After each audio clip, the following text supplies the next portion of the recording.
오늘은 종교개혁 기념의 주일입니다. 종교개혁자들이라고 하는 분들은 그 당시에 하나님에게 쓰임을 받은 분들입니다. 성경을 보고 그 성경에서 가르쳐 주시는 진리를 붙잡고 바로 교회를 지속적으로 새롭게 만들었던 분들입니다. 대표적으로 우리는 루터나 칼빈을 우리가 이야기하는데, 이 분들은 끊임없이 건강한 교회를 세우기 위해서 노력을 했습니다. 그런데 건강한 교회를 세우기 위해서 노력을 했는데 교회만 건강해진 것이 아니라 나중에 봤더니 사회가 건강해졌다라고 하는 것입니다. 그러므로 교회 건강과 이 사회 건강은 분리될래야 분리될 수가 없다는 사실을 우리는 기억해야 되는 것입니다. 여러분, 성경에는 창조 이래로 수많은 하나님의 쓰임받은 일꾼들이 나옵니다. 그 사람들 중에 눈에 띄는 한 사람을 우리가 지명한다고 한다면 오늘 본문에 나오는 다윗이라고 하는 분입니다. 구약 성경에 무려 800번, 신약 성경에 60번 이상이 인용될 정도로 하나님의 특별한 사람으로 세움을 입은 것을 볼 수가 있습니다. 그렇기 때문에 다윗의 인생 행로를 따라가다 보면 하나님은 어떠한 사람을 좋아하는지, 그리고 누구를 기뻐하는지, 누구를 통해서 영광을 받으시는지를 우리는 알 수가 있습니다. 여러분, 하나님께 쓰임 받는다고 하는 것은 단순한 하나님의 도구가 된다는 의미를 뛰어넘습니다. 깊은 하나님과의 친밀감 속에 하나님이 인정하는 사람이 된다고 하는 것입니다. 여러분, 우리는 사무엘상을 묵상하고 있습니다. 이제 사사시대에서 왕정시대로 넘어가는 과정 속에서 왕정시대로 들어갔는데 사울시대가 마감되어지고 다윗시대로 넘어가는 과정을 우리는 보게 되어지는 것입니다. 그렇다고 한다면 왜 그렇게 사울이 택함을 받고 세움을 받았는데 사울의 시대가 기울어져 가고 다윗 시대가 왔는지 하는 부분을 우리는 생각해 볼 수가 있습니다. 한마디로 말하면 겸손과 순종이 없었습니다.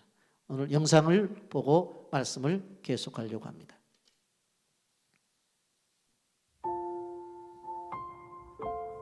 르네상스를 대표하는 화가 미켈란젤로는 고집이 세고 자신의 작품에 대해 자부심이 강한 인물로 유명합니다. 그는 아무리 많은 돈을 주어도 내키지 않으면 결코 작품을 제작해주지 않았다고 합니다. 그에게는 또한 독특한 버릇이 하나 있었는데 그것은 자신의 작품에 결코 사인을 하지 않는 것이었습니다. 그는 마리아가 죽은 예수를 끌어안고 슬퍼하는 피에타 상을 제외하고는 어느 작품에도 사인을 남기지 않았습니다. 그가 자신의 작품에 사인을 남기지 않은 이유는 무엇일까요? 이러한 습관은 바티칸의 시스티나 성당의 천장에 천지 창조를 그리던 때로 거슬러 올라갑니다. 1508년 교황 율리우스 2세의 명령으로 시스티나 성당의 천장화를 그리게 된 미켈란젤로는 사람들의 성당 출입을 막고 무려 4년 동안 성당에 틀어박혀 그림을 그렸습니다. 그것은 천장 밑에 세운 작업대에 앉아 고개를 뒤로 젖힌 채 천장에 물감을 칠해 나가는 고된 작업이었습니다. 그는 나중에 목과 눈에 이상이 생길 정도로 이 일에 온 정성과 열정을 다 바쳤습니다.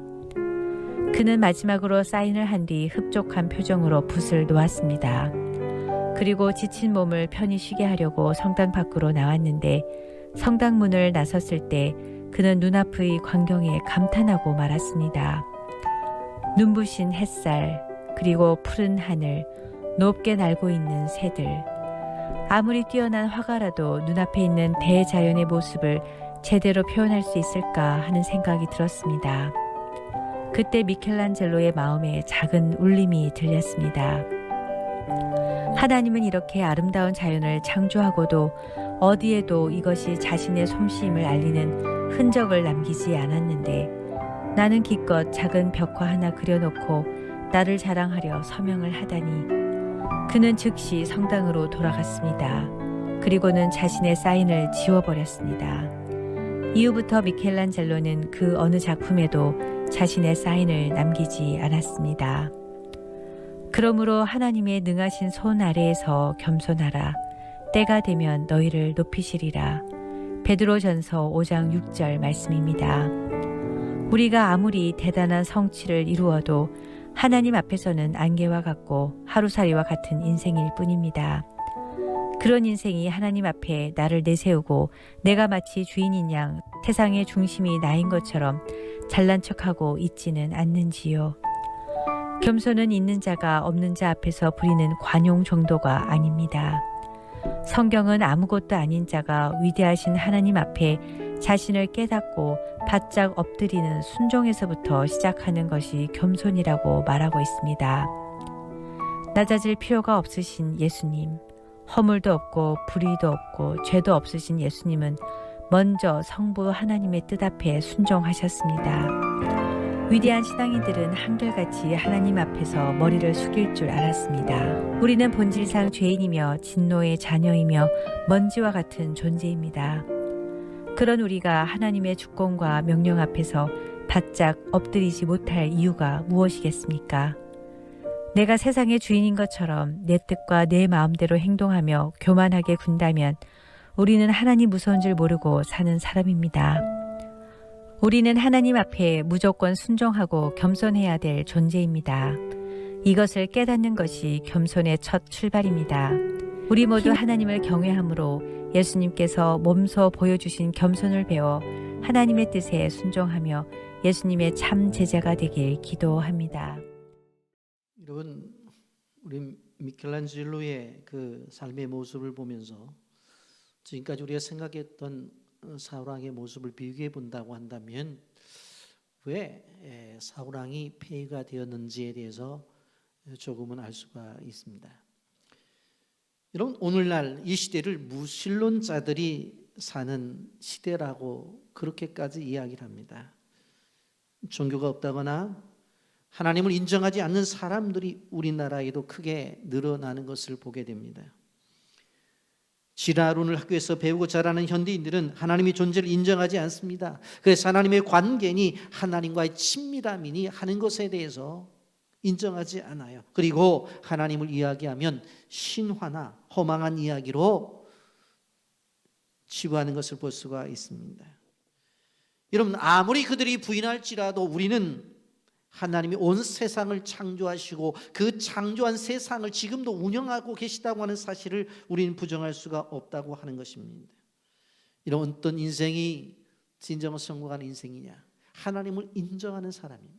그리고 그 하나님이 우리를 인정할 때에 바로 그 사람이 성공적인 삶을 살았다고 말할 수가 있습니다.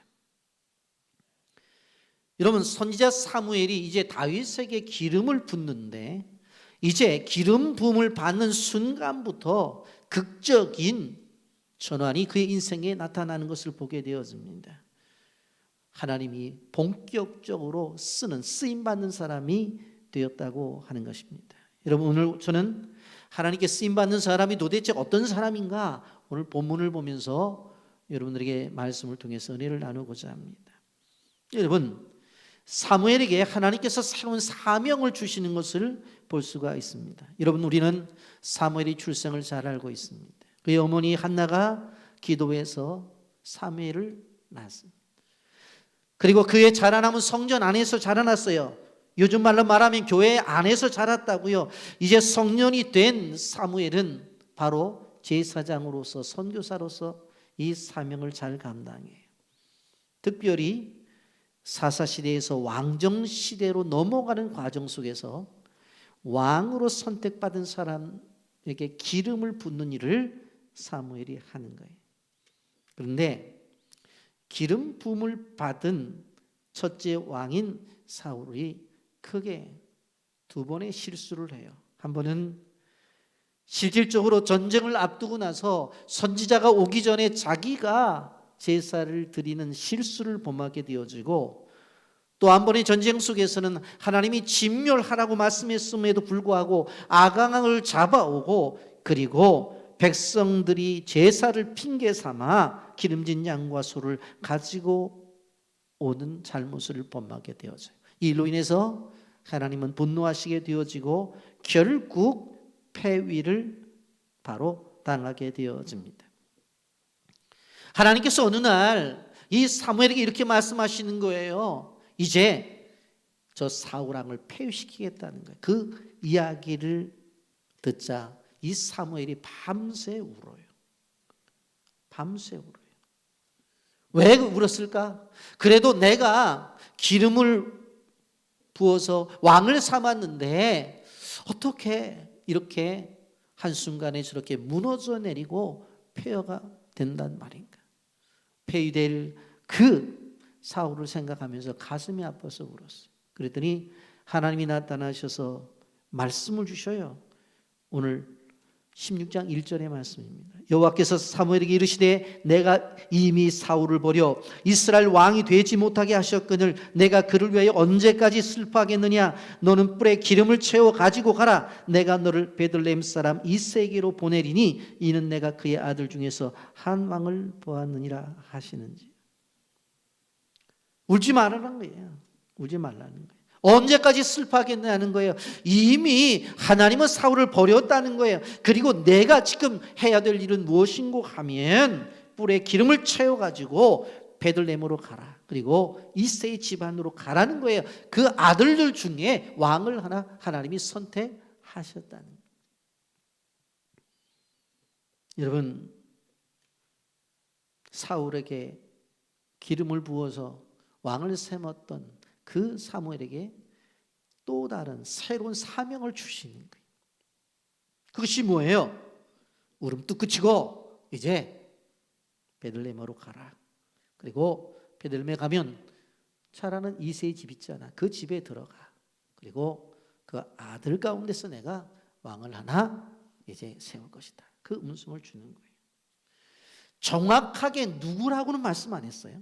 정확하게 누구라는 말씀 안 했고 결국은 이새의 아들 중이라고 하는 범위를 말씀하셨어요. 우리가 선교하는 교회지만 성경에서는 선교를 하라고 이렇게 말씀하신 거예요. 모든 족속 중에 제자를 삼으라고만 말씀하셨어요. 큰 틀을 말씀하셨잖아요. 그런데 그 선교의 사명을 가지고 수많은 미존독 종족 가운데서 빌란 종족과 바두이 손다 브라우 종족을 선택한 것은 바로 우리의 주권을 가지고 가서 선택을 한 거예요. 여러분, 이러한 상황 속에서 사무엘이 고민스러운 이야기를 하는 거예요. 뭐라고 이야기합니까? 만약에 사울이 이 사실을 안다면 날 죽이려고 할 텐데 그럼 어떻게 제가 이 일을 진행할 수가 있습니까? 그랬더니 하나님이 뭐라고 말씀하시냐면 이 일은 예배 시간에 이루어질 것이다. 예배 시간에 이루어질 거야. 그러니까 가서 그냥 예배 드리러 가는 거야. 그래서 사무엘이 이새의 집에 예배를 드리러 가는 거예요. 갔더니 어떻게 되었어요? 온 가족이 이제 예배를 드리러 모인 거예요. 여러분, 이것이 하나님의 지혜입니다. 하나님의 지혜.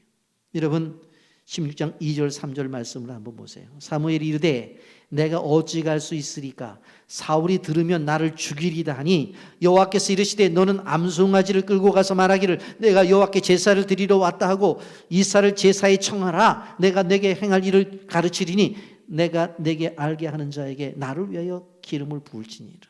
여러분 생각해 보세요. 아니 지금 살아있고 건강한 그리고 어떻게 되었든지 간에 왕으로서 지금 일을 하고 있는데 갑자기 사무엘이 뭐라고 말해요? 당신 하나님에게 폐위되었으니까 이제 새로운 왕을 세우겠다 그러면 가만 놔두겠냐고.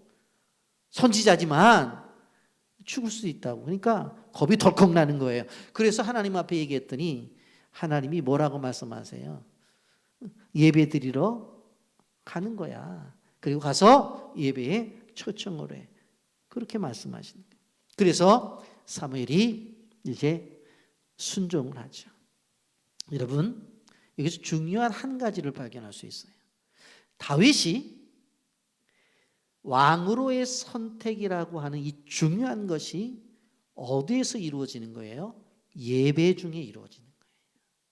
예배 중에 이루어지는 거예요. 그렇게 예배가 중요해요. 그러니까 사무엘이 실질적으로 베들레헴에 올 때 뭐 오는 거예요? 예배 드리러 온 거예요. 그리고 이세 가족들을 초청하게 되어질 때에 무엇을 초청하는 거예요? 우리 함께 예배 드리자고 초청하는 거예요. 그런데 그 안에서 온 가족이 모여서 드려지는 예배가 이루어지고 그 가운데서 왕이 선택이 되어지고 왕으로 세워지는 기름 부음의 역사가 있다고 하는 것입니다. 여러분 꼭 기억하십시오. 자녀들을 예배의 자리로 인도하는 것이 얼마나 중요한지. 여러분 정말로 여러분들이 자녀를 잘 키우고 싶으세요? 그러면 그 자녀들을 예배의 자리로 인도하세요. 그리고 함께 예배를 드리세요. 그럼 거기에서 왕도 나오고요. 거기에서 놀라운 기적을 경험할 수가 있다고 하는 것입니다. 저는 어렸을 때에 외가에서 홀로 외할머니 밑에서 자랐는데 이 외할머니가 신앙생활을 잘 하시는 분이셨어요. 그러니까 예배는 잘 드리시는 분이었어요. 그러니까 할머니 손잡고 꼭 교회를 갔는데 집에서 한 2km 정도 되는 곳에 교회가 있었어요. 근데 이 할머니가 새벽 기도도 꼭 나가시는 분이었는데 어떤 때는 뭐 저도 함께 새벽 기도를 나가고 어떤 때 제가 또 잠에 취하면 못 나가고 그랬는데 할머니가 아프시잖아요. 그럼 꼭 깨워갖고 기성아 내가 못 가니까 아프니까 네가 대신 갔다 와라 꼭 그러시는 거예요. 그러니까 제가 뭐 어렸으니까 할머니가 그렇게 말씀하시니까 아마 엄마 아빠가 그랬으면 제가 안 갈 거야 그럴 수도 있었을 거예요. 그런데 할머니가 그러니까 그래 할머니 갔다 올게 그러고 제가 그 새벽 기도를 그렇게 다녔어요. 그런데 저희 집에서 교회까지 가는데 이 산을 이렇게 이제 지나게 되어지는데 거기 상여집이 있었어요. 여러분 상여라는 거 아시죠? 뭐냐면 사람이 돌아가시면 이제 그 죽은 시신을 메고 가는 가마가 상여거든요. 얼마나 무서워요 사실은. 근데 꼭 교회를 갈 때면 집이 하나도 없는 산모퉁이에 상여집이 꼭 있단 말이에요. 그래가지고 제가 그걸 지나가기 전에는 볕단에다가 불을 붙여가지고 밝게 지나간 다음에 불 끄고 또 그러고 돌아올 때 되면 벌써 날씨가 밝으니까 돌아오고 그런 경험들이 있었어요. 여러분 그래서 어렸을 때 그러한 것들이 지금 나의 신앙을 붙잡고 있지 않나 하는 그런 생각들을 제가 가지게 되어집니다. 여러분 이렇게 왕이 세움을 입는 이 상황이 어떤 시간에 이루어졌다고요? 예배 시간에 이루어졌다라고 하는 것을 우리는 보아야 돼요. 그러면서 이제 가서 예배를 드리는데 오늘 본문을 통해서 하나님의 판단과 사무엘의 판단을 볼 수 있어요. 그런데 여러분 알다시피 사무엘은 판단을 할 때 실패를 하는 것을 보게 되어져요. 그러면 어떤 사람을 하나님이 들어 쓰시느냐? 4가지 관점 속에서 제가 말씀을 드리려고 하는데 첫째는 하나님은 아주 연약한 자도 들어 쓰신다고 하는 거예요. 여러분 이제 사무엘의 선지자가 이새의 집에 온다고 전원이 왔어요. 그리고는 온 가족이 모이라는 거예요. 그리고는 하나님이 이 가운데서 이제 이스라엘 왕을 세우겠다고 하는 언지를 줬겠죠. 그랬더니 목욕 재개하고 이제 다 모였단 말이에요. 그런데 이 7 아들이 그의 앞에 하나씩 지나가는데 그 가운데 왕이 될 만한 사람이 없다는 거예요. 그래서 결국은 왕이 없냐고 이 아들들이 다 되었냐고 했더니 저 들판에서 양치는 아들 하나가 있는데 뭐 얼굴도 그렇게 잘생기지 못하고 키도 그냥 조그맣고 볼품이 없다고. 그랬더니 뭐라고 말해요? 사무엘 선지자가 데리고 오라고. 오늘 12절 말씀해 보세요. 딱 나타나보자마자 이가 그니 일어나 기름을 부어라. 한순간에 하나님이 말씀하신 거예요. 자, 보세요. 여러분, 다윗이 막내였다고 하는 것, 이것은 단순한 서열상 큰아들부터 마지막 아들까지 이야기하게 될 때 막내라고 하는 그런 것만 이야기하는 것이 아니에요. 다윗의 형제들 가운데서 이 이세 형제 아들들 가운데서 다윗이 인정을 받지 못하는 아들이었다는 것을 뜻하는 거예요. 사무엘이 그 시대 위대한 지도자였잖아요. 그 집을 방문하게 되어질 때 이새는 자기 아들들을 다 모은단 말이에요. 근데 어떻게 됐든지 간에 자기 집안의 그 양을 누가 돌봐야 되잖아요. 그러니까 그 가운데서 다윗을 보내가지고 양을 돌보게 했던 것이에요. 한마디로 말하면 그 집안의 아들들 가운데 가장 약한 자, 연약한 자, 볼품없는 자가 누구였느냐? 다윗이었다고 하는 것을 말씀하고 있습니다. 이런 본문에 나오는 다윗의 선택하심을 보면서 우리는 사도행전 4장에 나타난 베드로가 공의 앞에 성했던 설교를 기억할 수 있습니다. 사도행전 4장 11절 말씀에 보면 이 예수는 너희 건축자들의 버린 돌로서 집 모퉁이의 머릿돌이 되었느니라 그렇게 말씀하고 있어요. 여러분, 이스라엘 사람들은 실질적으로 집을 짓게 되어질 때에 제일 먼저 모퉁이 돌을 두고 그 모퉁이 돌을 중심으로 해서 기둥을 세우고 벽을 세우고 나간단 말이에요. 근데 이스라엘 사람들이 예수 그리스도를 어떻게 했어요? 버린 돌로 생각했어요. 그냥 쓸모없는 돌로 생각했어요. 그런데 하나님은 그 주님을 모퉁이 돌이 되었다고 이렇게 말씀해요. 그래서 모든 인생의 삶을 예수 그리스도를 중심으로 해서 세워나가는 귀한 돌이 되었다고 그렇게 말씀하고 있는 것을 보게 되었습니다. 여러분, 하나님의 능력이라고 하는 것은 무엇입니까? 약한 자를 들어 강하게 하셔요. 여러분, 세상의 많은 민족들 가운데서 유다 민족을 선택한 이유를 신명기 7장 7절에 보면 이렇게 말합니다. 여호와께서 너희를 기뻐하시고 너희를 택하심은 너희가 다른 민족보다 수요가 많기 때문이 아니라 너희는 오히려 모든 민족 중에 가장 적으니라 그렇게 말씀하고 있어요. 이스라엘 민족을 선택해서 복음을 전하게 하신 이유가 뭐냐? 가장 연약한 민족이고 가장 연약한 종족이기 때문이라고 말씀하고 있습니다. 여러분, 하나님은 이 마지막 시대에 우리나라에 은혜를 주고 계십니다. 이 어려움 속에서도 잘 견뎌내잖아요. 우리나라의 위상이 세계적으로 알려져 있는 것을 볼 수가 있어요. 지금도 문 대통령이 로마에서 열리는 주요 20개국 정상회담에 가셔서 많은 그러한 대통령들과 회담을 하는 것을 볼 수가 있습니다. 여러분, 어떻게 보면 이 마지막 시간표에 우리나라가 선교적 과업을 수행하고 있다고 볼 수가 있어요. 세계에서 제일 많이 선교사를 파송한 나라는 미국입니다. 그런데 미국과 우리나라는 인구 비례를 보세요. 게임이 되나. 그러니까 인구 비례를 두고 볼 때 우리나라가 1위예요. 땅덩어리를 보세요. 땅덩어리를. 우리나라가 숫자로는 2위라고 말을 하지만 여러분, 사실은 1위예요. 그래서 저는 걱정과 염려가 되는 것이 뭐냐면 이 코로나 시대에 많은 이 선교사님들이 철수를 하고 있는데 무슨 일이 있어도 이건 막아야 돼요. 그리고 현장에서 선교 사역을 할 수 있도록 힘들어도 도와야 돼요. 여러분, 연약한 자를 들어 쓰신다는. 두 번째로는 성실한 사람을 들어 쓰십니다. 여러분, 사무엘이 이새의 7 아들을 불러서 보아도 없단 말이에요. 그래서 물어보는 거예요. 이새한테 아들들 다 왔냐고. 그랬더니 이새가 뭐라고 말해요? 아직 막내가 하나 남았는데 지금은 양을 지킨다는 거예요. 성경은 뭐라고 말해요? 그는 양을 지키나이다. 이 말이 중요한 거예요. 그는 양을 지키나이다.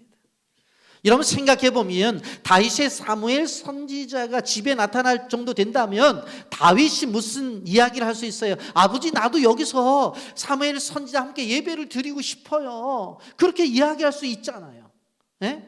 나도 사무엘 선지자 얼굴을 보고 싶어요. 그렇게 말할 수 있잖아요. 그런데 묵묵히 자기에게 주어진 일을 감당하기 위해서 들판으로 나가 양을 돌보고 있는 거예요. 여러분 성경에서 쓰임받은 인물들을 보게 되어지면 자기 일에 성실한 사람들이 쓰임을 받았다는 것을 볼 수가 있습니다. 여러분 요셉의 인생을 보세요. 형님들이 팔림을 당하잖아요. 보디발의 집에 가요. 얼마나 성실하게 일을 했으면 가정총무가 되어서 자기 아내 외에는 모든 것을 다 허락한다는 그러한 이야기를 주인에게 듣냐고요. 왜? 바로 왜 재산권까지도 주인이 맡기는 그런 사람이 되었어요? 정직하고 신실한 사람이었기 때문에. 여러분 보디발의 아내가 유혹했을 때 물리치고 감옥에 들어가잖아요. 얼마나 감옥에서 성실했으면 간수장이가 열쇠를 맡길 정도로 그렇게 열심히 일했냐고요. 죄수지만 거기에서 최선을 다해서 일하는 거예요.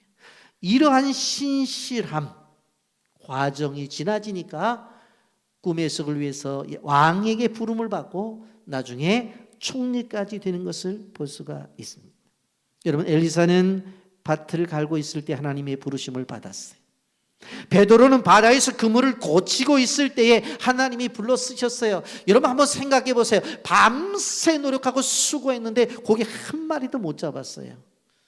아마 저 같으면 그런 생각을 했을 거예요. 밤새 노력하고 수고해도 고기 한 마리도 못 잡았는데 괜히 그물이 미울 것 같아요. 그래서 집어던지고 집에 갔을 거예요.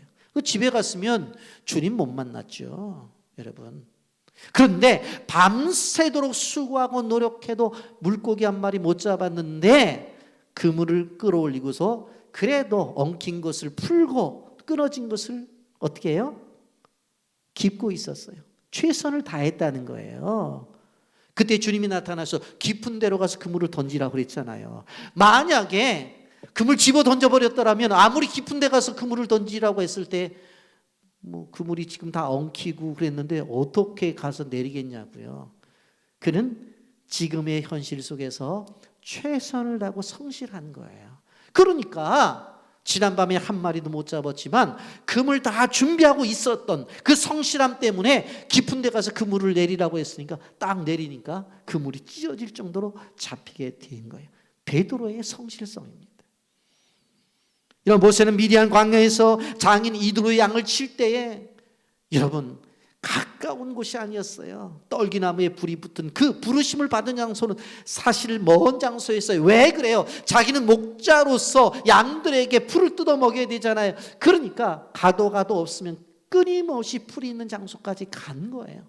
최선을 다하는 모습입니다. 베들레헴의 목자들은 밖에서 밤새 양을 칠 때에 천사들이 나타나서 예수 그리스도의 탄생을 알려주잖아요. 창세기부터 계시록까지 수많은 하나님의 일꾼들, 쓰임받은 일꾼들은 그들의 성실함이 있었다고 하는 것을 알아야 돼요. 여러분 신약성경 달란트의 비유를 보게 되었으면 5달란트 받은 자와 2달란트 받은 자는 성실하게 일을 해서 5달란트와 2달란트를 남겼더니 하나님께서 착하고 충성된 종이라고 말씀을 하셔요. 그런데 1달란트는 땅에 묻고서 노세 젊어서 노세라고 논 그 친구는 악하고 게으른 종이라고 하나님의 책망을 받으며 바로 바깥 어두운 데로 쫓겨나는 그러한 일을 경험하게 되어집니다. 유럽 중세 때의 한 왕이 왕으로서 너무 힘든 거예요. 사람들 계속 찾아오지 여기저기서 살겠다 못 살겠다 그러니까 가만히 생각해 보니까 산속에 수도원에 가면 편할 것 같아. 그래갖고는 다 집어던지고 이제 수도원을 방문했어요. 아니 왕이 왔으니까 수도원장이 와갖고 폐하 무슨 일이십니까? 그랬더니 자초정정을 이야기하는 거예요. 아, 나 왕 싫다고.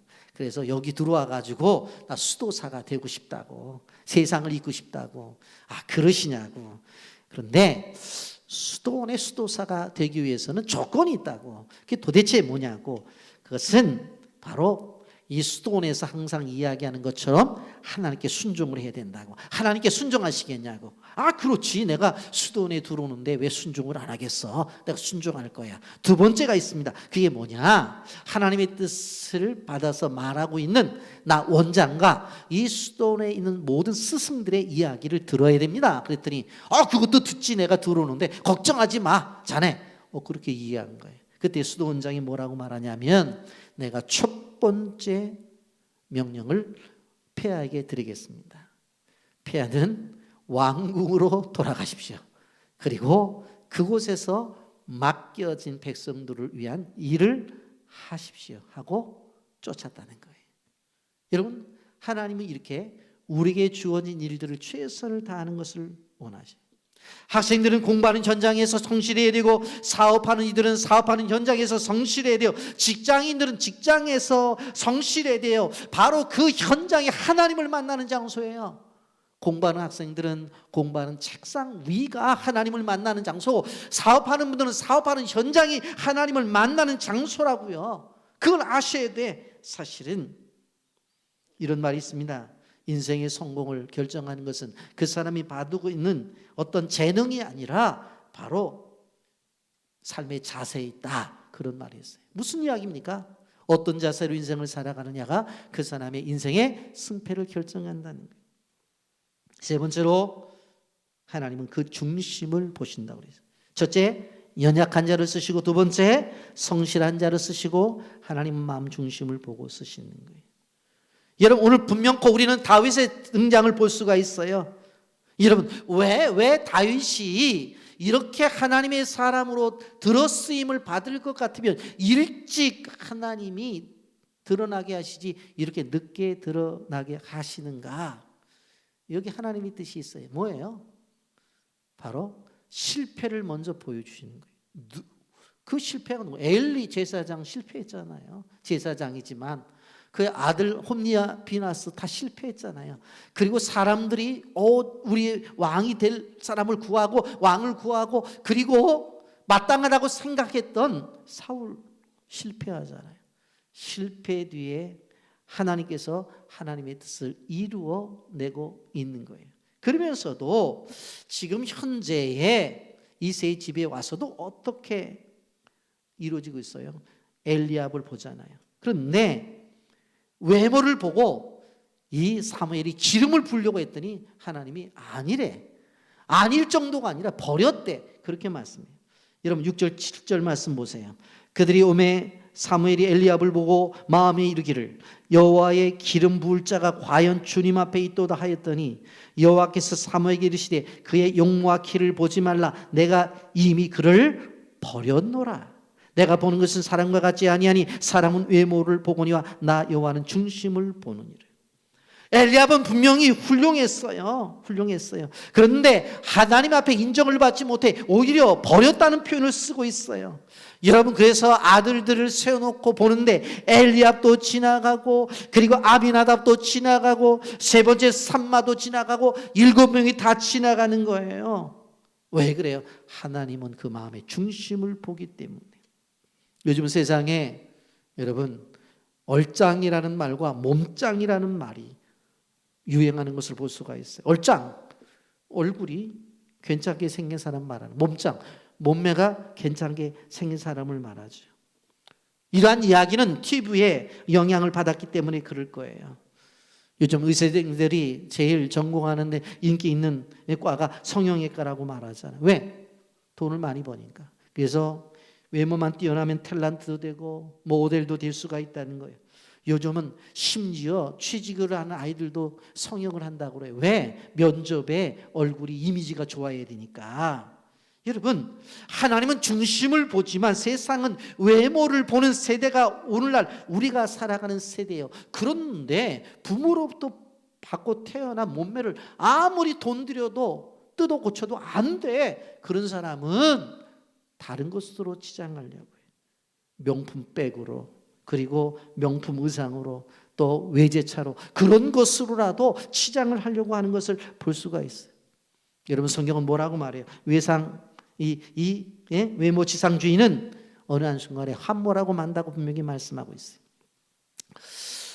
어떤 형제 어떤 자매가 아주 교제를 통해서 서로 뭐 생각도 같고 가치관도 같고 뭐 다 똑같고 너무 좋다 해서 결혼했어요. 결혼 생활을 하는데 너무너무 행복한 거예요. 그러다 아이를 낳았다고. 근데 아이가 크면서 문제가 생긴 거예요.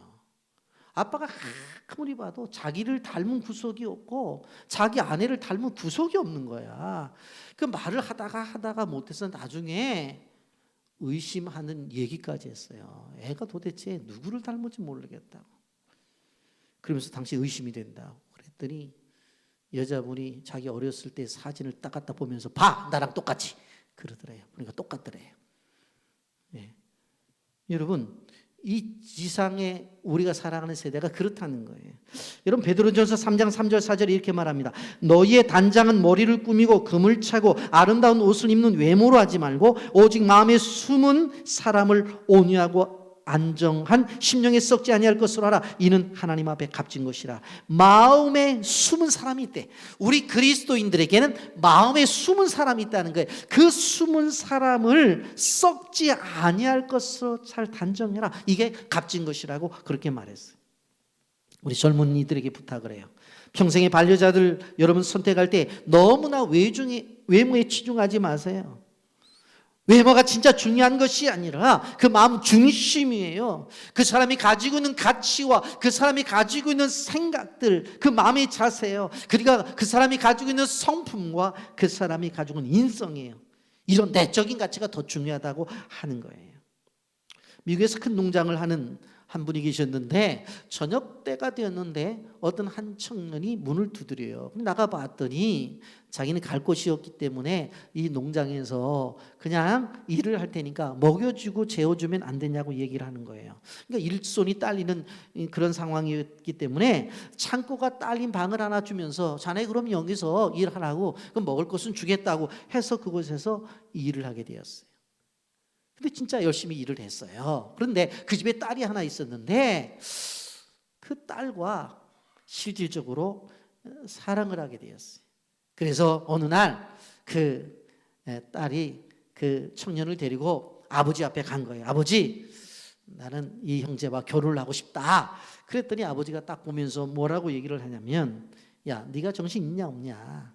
이 아이는 근본이 누군지 몰라. 어디서 온지를 몰라. 그리고 어디까지 공부한지도 모르고 있잖아. 그런데 우리 가문에서 이런 사람은 허락할 수가 없다고. 그리고 오히려 그 청년을 내가 쫓아버렸어요. 30년의 세월이 지났습니다. 이 농장 주인은 이제 허름한 그 집을 수축하기 위해서 다 헐어버리고 있는데 그 허는 중에 그 방 안에서 이름 하나를 발견해요. 봤더니 30년 전에 그 창고에 살고 있었던 그 청년의 이름이었어요. 그 이름은 가필드라고 하는 이름이었어요. 생각해 보았더니 지금 미국 자기 나라 대통령이 된 사람의 이름이었어요. 그래서 청년 때 그 얼굴을 생각해서 연상을 해서 보았더니 바로 그 청년이 미국의 대통령이 되어 있었던 거예요. 30년 후에. 여러분, 후에도 소용이 있을까요? 없을까요? 없는 거예요. 여러분, 하나님은 마음 중심을 보시는 분이에요. 7 형들과는 다른 그러한 모습이 보였던 거예요. 여러분, 우리가 가인과 아벨의 제사를 이야기를 합니다마는 성경은 분명히 뭐라고 말해요? 믿음으로 아벨은 가인보다 더 나은 제사를 하나님께 드림으로 의로운 자라 하시는 증거를 얻었으니 하나님이 그 예물에 대하여 증언하심이라. 그가 죽었으나 그 믿음으로써 지금도 말하느니라. 그렇게 말씀하고 있어요. 무슨 이야기인가 하면 겉으로 볼 때는 가인의 제사가 더 멋있을 수 있어요. 그런데 실질적으로 내용적으로 들어가 보면 받을 만한 제사를 누가 드리는 거예요? 아벨이 드린 거예요.